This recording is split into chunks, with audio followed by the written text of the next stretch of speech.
رستم جان پسرکم، شاید من تو را بیهوده تشویش داده باشم، مرا ببخش. میدونم که تو کارهای مهمی خود را داری. چی میگوید مادر جان؟ برای من هیچ کار از شما مهمتر نیست. التماس پسرم مرا ملامت نکن.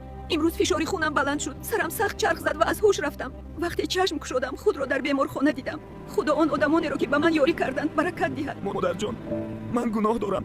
به این حالت رسیدن شما از سبب من است. من پسری نادان هستم. پسرم، من حس میکنم که وقتی جدا شدن ما نزدیک شده است. پیش از رفتنم میخواهم یک گپ مهم را به تو بگویم. پسرکم، من مادری حقیقی تو نیستم.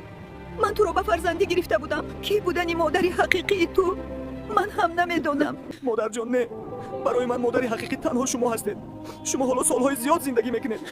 توی مرا میبینید، نبیره هایتان رو هم میبینید.